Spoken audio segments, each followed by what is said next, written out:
Welcome to Fun This Time. Hi, how you doing, Richard? I'm doing so great. I had the honor of talking to you this morning on my podcast. So today's a good day. Today's a good day. Yes, I'm very glad to have you. We had an early conversation today. I think it was really good. I got to experience your show, what you do in your podcast, and I really want to hear your story as an entrepreneur. What made you get started, and what's your why, and how did you end up being, a podcaster as Well, well? I was running a $1 million store at one point, General Nutrition Center. I turned it in from a $400,000 a year store to $1.4 million store in 3 years. And I started my podcast just by reviewing different products that were coming in. I tried new products and I would put reviews out on them. But then as of January 30th of last year, I lost my vision. So if you guys can see me, I can't see you. And that's when I was sitting home doing nothing. So that's when I started asking different veteran entrepreneurs if they want to come on the show and talk about what they do. And then that's how the whole podcast started. Now we have 2 different podcasts, and we're rated in the top 10% in the world right now.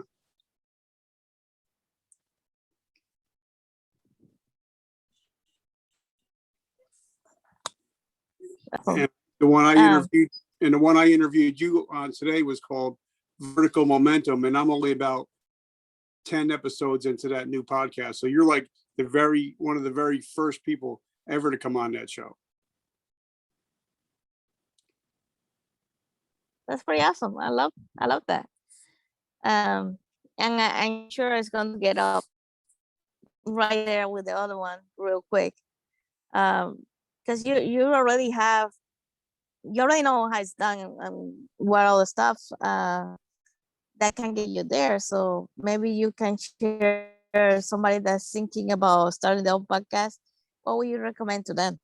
Well, what happened was, like, my old podcast, I had over 230 episodes, but for some reason, Apple wouldn't let me on their platform.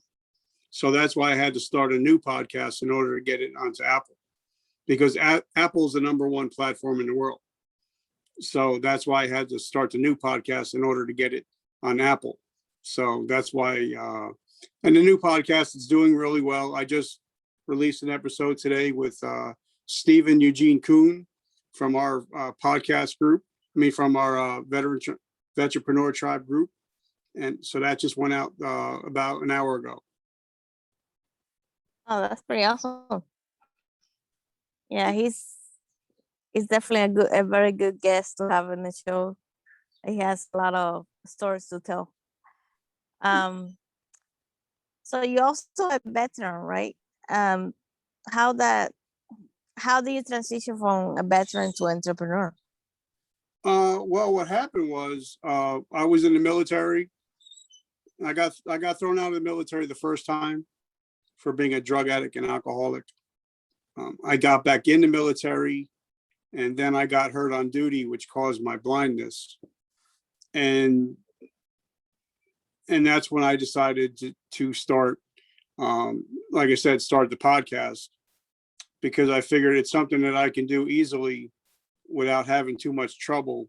And then I found out I really love interviewing people. I like getting to know people and build relationships. And that's definitely an inspiration, right? Just because we might get hurt or, something bad happened to us, it's all about attitude. It's about the mindset of starting again, doing something that help you keep them going.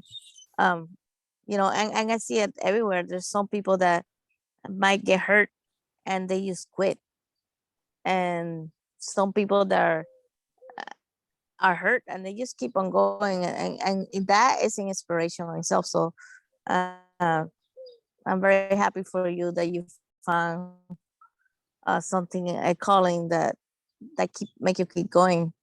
And I love hearing, like your story. Like you have an amazing story, coming from Cuba to serving our great country and now being an amazing female entrepreneur. You are the American dream. You are living the American dream, and that's the kind of people that I love having on my show. Thank you. Yes, I think that's the reason that we came to the US looking for that American dream. And, I definitely trying to make it happen. I think, yeah. And you're going to make it happen. I mean, just think, we're just sitting here, two people that should not have made it. And we've both made it. And you're doing amazing things with your beautiful heart-shaped umbrellas, and I'm able to podcast, have my own home studio from a cell phone. How good is life, Yeah, that's what it is. It's the intentions that we set up, and I will make it happen. And I love your studio. I love your background and everything. So that's pretty awesome. Yeah, you have to have something that, and I love the American flag. I'm also a Christian, so I believe in God. So why not have both of them there, I think it says a lot about you. And like now we're going to talk about podcasting. A lot of people start a podcast, but I think they said only 50% of podcasts last over 8 episodes. Everybody else quits. So even if you just stay in the game for 20, 30 episodes, you're already ahead of 50% of the people that have podcasts out there. That's pretty cool. I didn't know that. That's a cool fact to know. Yeah, and if you do over 100 podcast episodes, you're in like the top 5% of the people that have podcasts out there. Wow. Because it's like it's a hard job. It's not easy lining up guests, doing interviews, putting everything out, editing. It takes a lot of work, and a lot of people don't want to do the work. So people that want to be a podcast, because there's a lot of different ways to do it, and there's a lot of different styles of podcasting, right? Yep. And it's still a very good space to be at, right? There's not that many out there still. There's still space. Yeah, there's still space. There's 2 million podcasts right now. Wow. And like you said, there's different forms. People can do audio, like I do audio only. Some people do video like yourselves. Some people do YouTube. Whatever you're comfortable with is what you should do. If you don't like being on camera, then maybe you shouldn't have a podcast that is on YouTube or Zoom. You might just want to do an audio podcast. Yeah, and I think like tools like StreamYard and Zoom, it makes it so easy, right? Because it gives you both choices. Yeah, and there's certain things like I use an app called Headliner, to where it actually helps me, because it'll turn your video when I release your episode, it'll come out in an audiogram. So people will be able to hear your voice when I put it out in order to promote your show.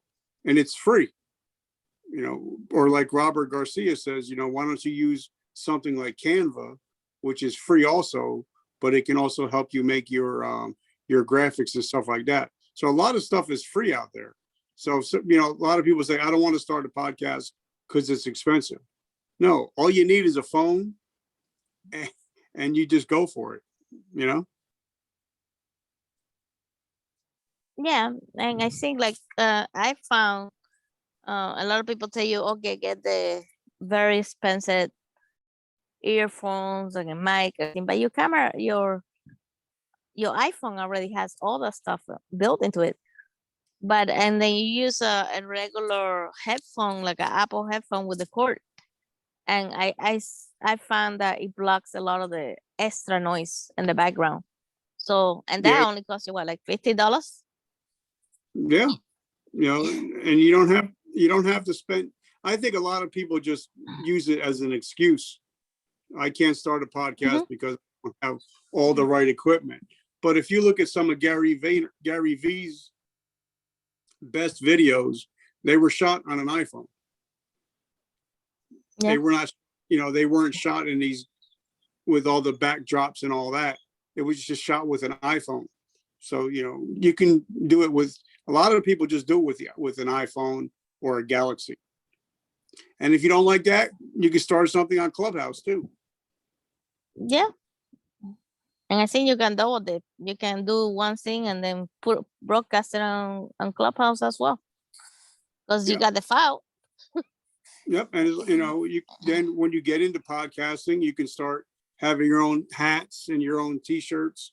You can actually start selling your own, selling your own, gear and actually make some money off of that. Or you can do like I do and sell the products, but donate the money to different charities, like helping veterans and first responders. So you can actually make a difference in the world by podcasting. Yeah, that's true. We always have to diversify, and we have to find different ways of streaming on incomes that maybe alleviate the cost, and we can choose what our intentions are, what our purposes. Um, And then some people get sponsors. Like I have almost 20 sponsors for my show. But for me, I don't make any money, and that's all done on purpose. I don't make any money from the show. I don't make any money from the t-shirts or the hats. It all goes to helping veterans that are struggling with PTSD. Awesome. A question about the sponsors. So how do you recommend to go about finding a sponsors for a show? Like it's Well, somebody that you study. you first have to find out who's going to be listening to your shows, and then you got to find out what those listeners buy. Where like some of my sponsors, almost all of them are from the Vetrepreneur tribe.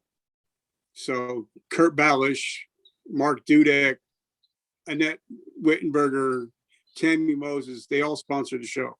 So you have to figure out, if you own whatever your podcast is about, whoever's going to listen to it, you got to figure out what they're going to buy and get in touch with those companies and ask them if they want to sponsor your show. A lot of them are going to say no, but maybe just one or two of them will say yes. And a lot of times what people do is say if you have your own show, and say if you drink a certain kind of coffee, and if you drink it every day, every time you do a post about your show, you can actually maybe take a picture of it and tag them in it. And then after they might see you a couple times, they're like, hey, why don't we sponsor that show? Because they're promoting our show and we're not even asking them to do it for us. And that's the way a lot of people get sponsors. I need to start drinking some Cuban coffee on the show. There you go. I mean, because sometimes it depends on, my theory is, are you in podcasting for just today, or are you in it for a couple years? And you want to look at the long game. You want to see, I plan on being in it for a long time. So even if I don't get sponsors, the first paying sponsors, the first six months to a year, I'm okay with that. You got to figure out whatever your goals are. If you're trying to make a career out of it, or you're trying to make, income streams out of it, then you might have to push a little bit harder than I do. Because I do it for fun, because I love interviewing people and I love helping people. So that's why I do it, because it's a business, but it's also a hobby because I love doing it. Right. And I think it's all about intentions and what you get out of it. And especially you're an entrepreneur, what most people are trying not to do is not get another job. So it has to be fun, Yeah. right? Because once it becomes a job, then it's not fun anymore. Because like I was looking at the Yeah. schedule for next week, and I'm taking a couple of days off. I'm taking 4 days off, and then when I get back, I only have like 2 interviews scheduled, and I'm like, man, I'm going to be so bored because I don't have anybody to interview next week, and it becomes addicting. Getting interviews. Like tomorrow, I mean, the 15th, I have like 6 interviews in one day, and it's fun because I talk to on the 15th, I'm going to be talking to 2 best-selling authors, and one gentleman, he's got a top 100 podcast in the world. And I get to talk with him and hang out with him.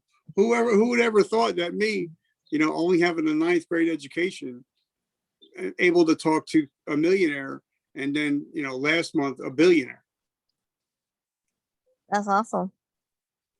Yeah, because when we having conversations, we breaking those barriers, right? We just having conversation, and it's normal, and we get to know about other people's stories. And once you have a podcast, believe it or not, you are in the media. It is a media platform. So once people hear that you have a show and it starts to get recognition, at first you're going to start asking people if they want to come on the show. And then eventually you're going to have people getting in touch with you to be on the show. And that's when you really start growing, because then, one person knows this person, knows that person, and then it just blows up. Like your TV show is going to be awesome. thank you. I sure hope so. Oh, it will, because you have that beautiful personality, but also you have that caring and you love people. So, that comes across being authentic. Like even Steven says, you got to be, authentic and be real. Yeah, and that's definitely something I'd never want to lose.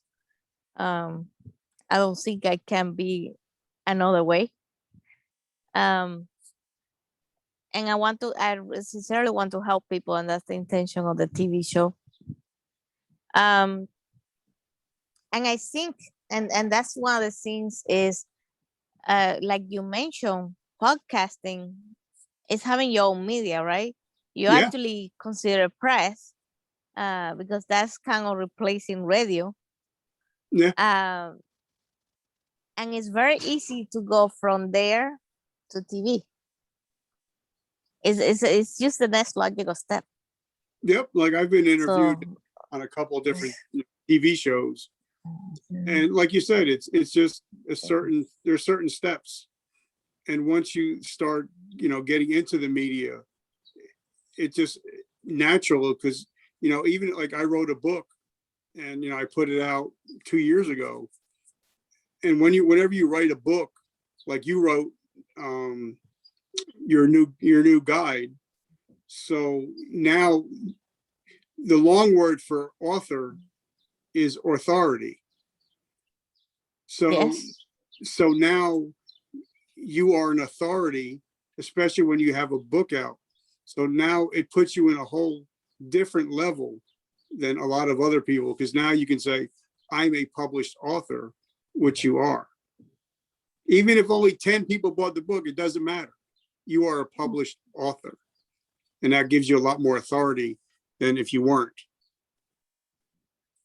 I believe so. And I think sometimes when we go into, getting our own business, we want to be all about the money, but sometimes it can be used about the money. You have to create something of value that you're proud of. The money will come eventually. Well, even like my friend Gary V, he says, you for the first couple of years, he wrote a book called Right Hook. I mean, jab, jab, jab, right hook. That sometimes you have to give a lot of your stuff for free, and then you can ask, and then people will give.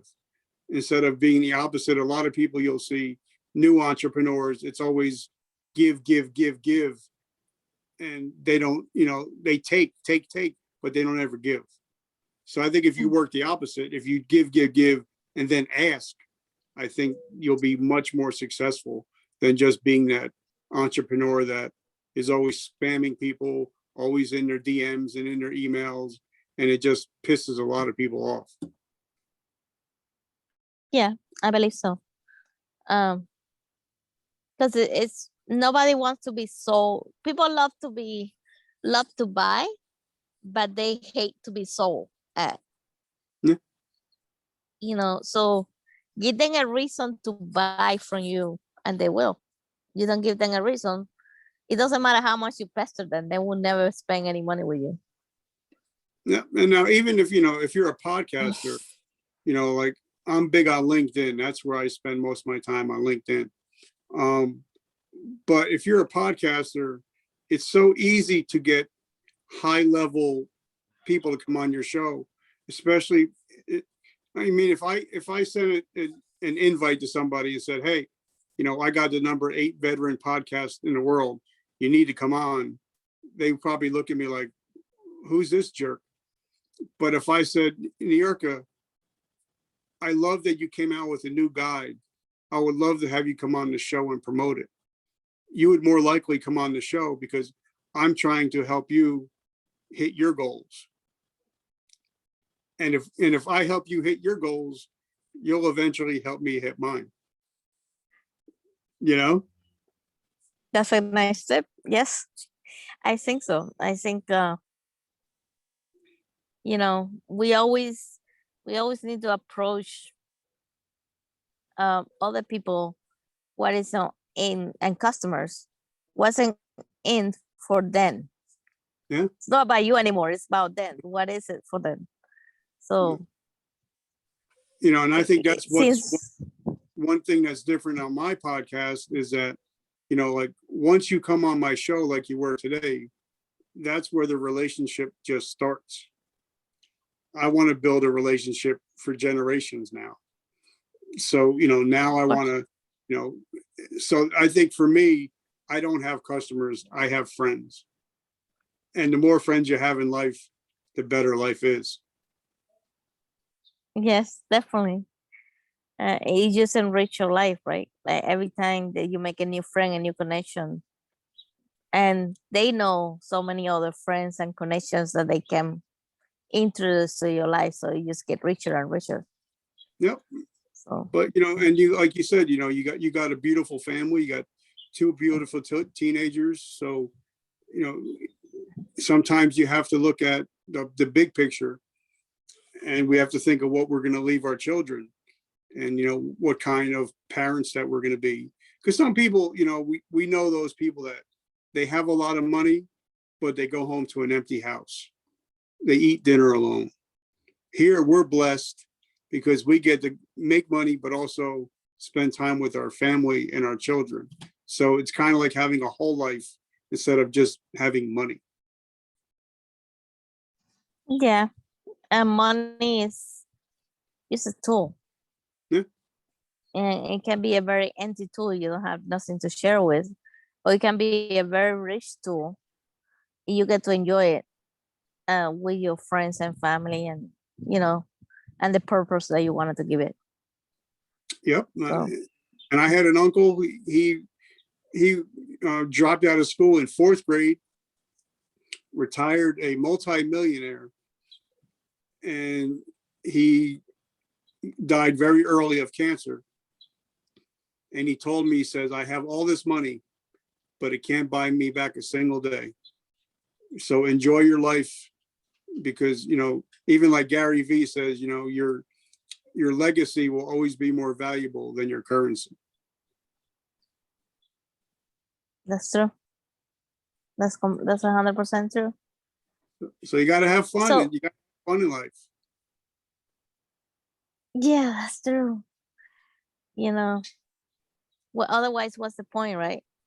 You're just going to be depressed and Yeah. and being stressed out because of something that you doing. What are you doing? You're just wasting the precious time that you have left we already in borrowed time. Yeah. You know. Every day is like $1. Once it's spent, you can't get that time back. So wherever you spend your time, that's where you're spending your precious, your most valuable asset. Wow, that's cool. So what are some of the things that you had done that has helped you as an entrepreneur, to give balance, to your life, your family, and juggle the entrepreneurship lifestyle? Well, the Vetrepreneur tribe has been, and the Success Engineer group has been very important in my ventures, teaching me, that business is important. There's a certain time for business. There's a certain time for family.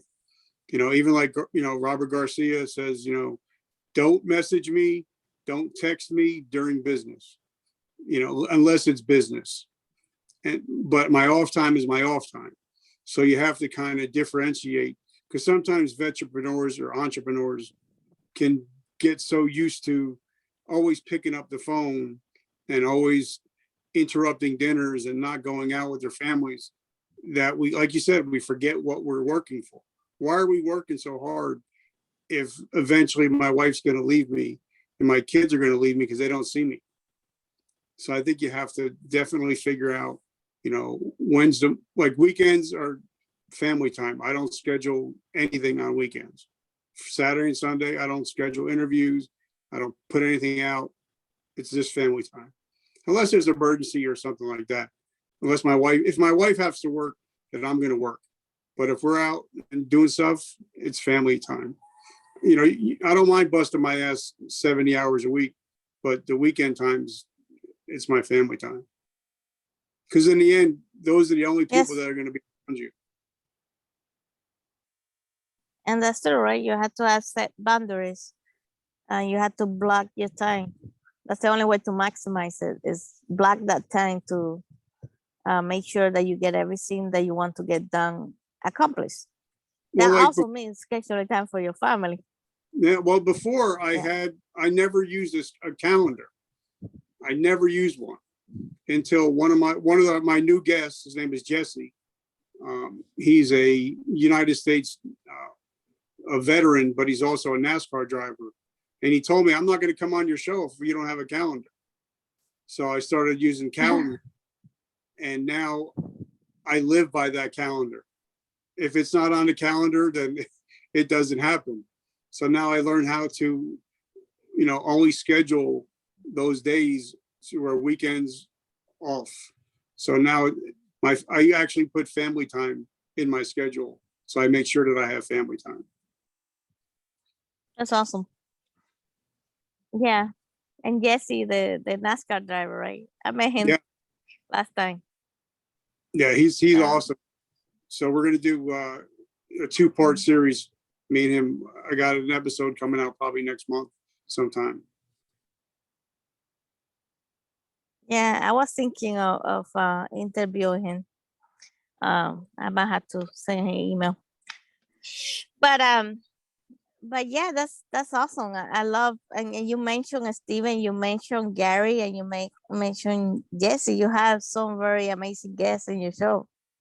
But that's pretty cool. But like, I wouldn't have had Steven on the show if I didn't join the tribe, 3 years ago. A lot of it, I had a guest that came on the show, but we've been friends for over 20 years. So it's kind of like you have to build those relationships. But then sometimes, now there's been some people in the group that I'm not going to mention who they are. I said, I want to have you come on the show. And they're like, no, you're still too small. Your show's not big enough. And then when he found out I had General Petraeus on the show, he's like, hey, how about I come on your show? So sometimes, when you get some of the bigger names, the smaller people that said no before are going to come back and try to get on your show. So, and don't, if you guys are going to That's so wrong. but if anybody's listening to this, do not be afraid to ask anybody for an interview. All they can do is say no. So don't be afraid to ask, even if they're an NFL player, if they're an author, an actor, ask them. And if they say no, oh, well, go on to the next one. Yeah.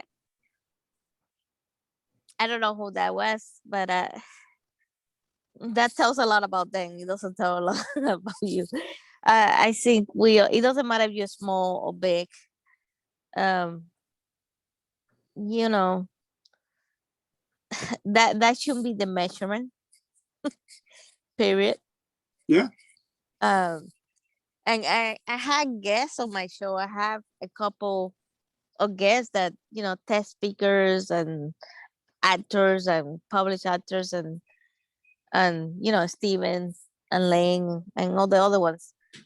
And I had some that, maybe they weren't as well known, but they all had one thing in common. They had amazing stories to tell because they had their story. And who better than yourself to tell your story, right? Yeah. And yes, he has a story. Every single person everybody has a story.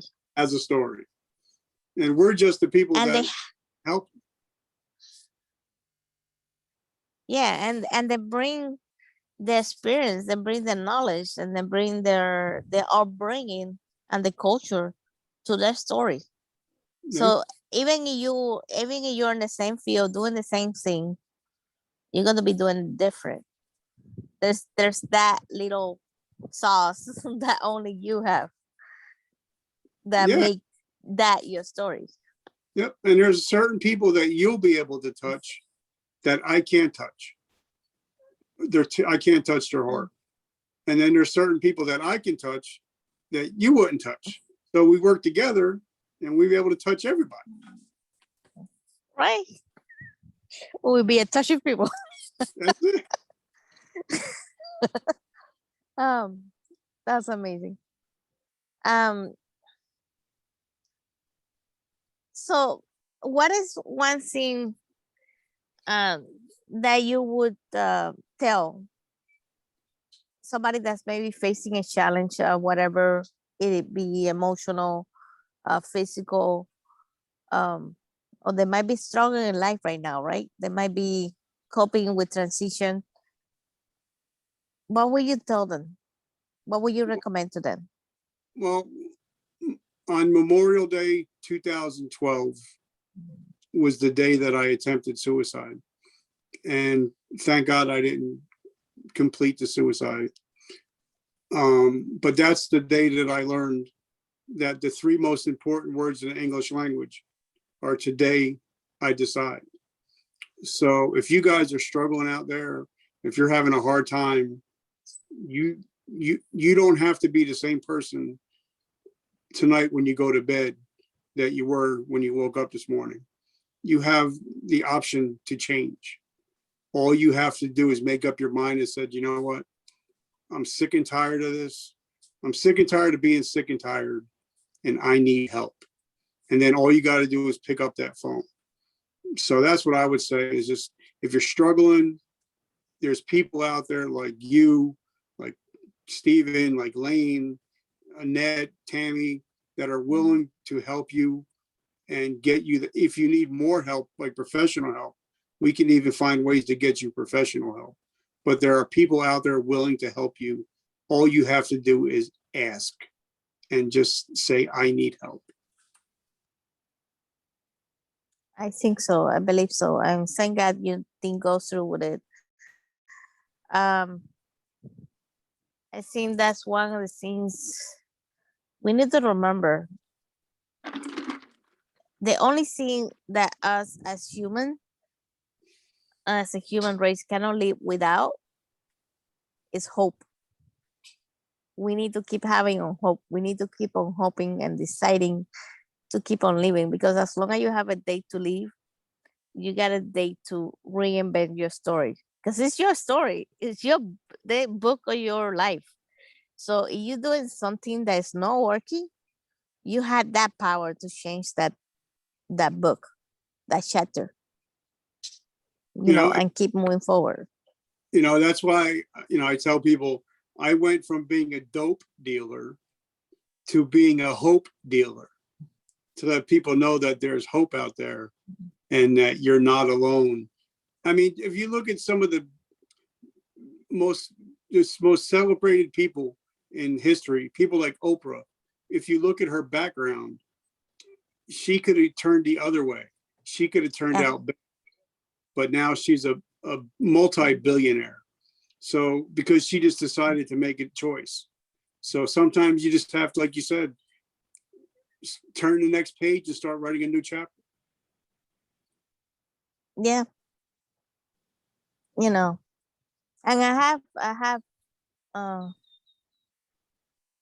I can tell, we had, unfortunately, on my family, I had two aunts that took the decision, and the aftermath is very devastating, because you have a whole family, the children living with that through the rest of their life. So you need to keep on going. You need to keep on hoping. Even when you're feeling desperate and it seems like everything is black, you need to step outside and look and find the shining light. Because it's Well, there. they do say that rainbows only come after it rains. Yeah. So if it doesn't rain, you might not see a rainbow. So sometimes you just have to say, if God is not going to let you go through something just to let you go through it. There's hope on the other side. And they say that everything you want in life is on the other side of fear. So once you pass that fear and you become fearless, that's when your whole life will actually open up. Because once you have nothing to fear, then everything is open to you. That's completely true. Yeah, you have to keep on going. So I love your story. I think it's super inspiring, and there's so many people that need to hear it, right? Well, if me and you get together and if we could just help one person, then that's all worth it. It's all about that person that needs help out there. Yeah. One life it can mean so much, because you never know what that life is capable of doing. Yes, ma'am. And how much wonder they can spread. Yeah. So, do you have any additional inspiring words that you want to share, or tools or resources that you think can help you? Like I said, if you're a veteran and if you're a business person, definitely join Success Engineers with Robert Garcia. Definitely join the Vetrepreneur Tribe, because those people are going to be there for you if you're struggling. And if you have any questions, they're always going to give you the right answers and not going to lead you the wrong way.